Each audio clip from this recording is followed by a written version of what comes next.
ឲ្យតែម្ដងមកជាក់មណ្ឌលត្រីក្រហមគ្មានពាក្យឡើយថាមិនជាមិនបាត់បងប្អូនមើលស្បែកបងប្អូនស្រីគឺមានបញ្ហានៅមុនខ្ទុះមុនកប់សាច់ខ្លាំងមែនទែនក្រោយពេលបានព្យាបាលនៅក្នុងមជ្ឈមណ្ឌលត្រីក្រហមមួយរយៈមកគឺដឹងតែជាស្អាតបាត់ស្នាមស្អាត 100% មជ្ឈមណ្ឌលត្រីក្រហមមានសេវាកម្មញិមុនមួយសាមុខនិងព្យាបាលបញ្ហាស្បែកមកគ្រប់ប្រភេទបងប្អូនផ្លូវនេះគឺចេញមកពីខាងព្រះនរេត8ណាអញ្ចឹងយើងបត់តាមផ្លូវស្ដាមដៃគឺខាងផ្លូវទួតឯកដែរបងប្អូនបាទនេះវិញគឺជាផ្លូវចូលផ្សារបង្ឈុកអញ្ចឹងគឺយើងអត់បត់ចូលទេបាទយើងធ្វើដំណើរទៅតាមត្រង់រហូតណាបាទអញ្ចឹងយើងចេញពីព្រះនរេត8មកតាមផ្លូវទូតឯនេះគឺត្រង់រហូតបងប្អូនអរគ្នាកុំឲ្យបត់តាណាបាទនេះវិញគឺជាខាងផ្សាររោងចក្រគេហៅថាបូរីរោងចក្រណាអញ្ចឹងបងប្អូនអរគ្នាមកត្រង់ទៀតប្រហែលជាចម្ងាយ1គីឡូម៉ែត្រគឺជួបជាមួយនឹងគេហៅថាភ្លើងស្តុបពេទ្យពពីបងប្អូនអញ្ចឹងឥឡូវនេះយើងមកដល់ជាមួយនឹងភ្លើងស្តុបពេទ្យពពីយើងធ្វើដំណើរ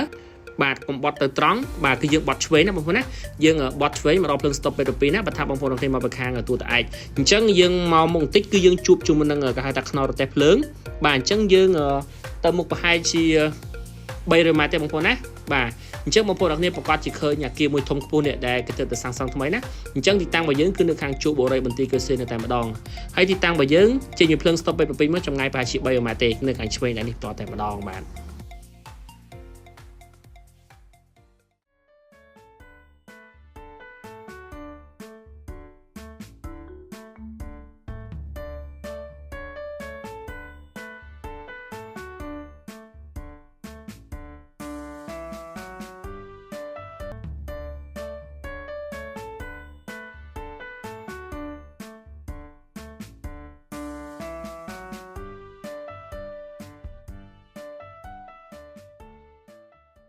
ហ៊ុននិងមជ្ឈមណ្ឌលត្រីក្រហមអ្នកជំនាញព្យាបាលមុខកើតមុន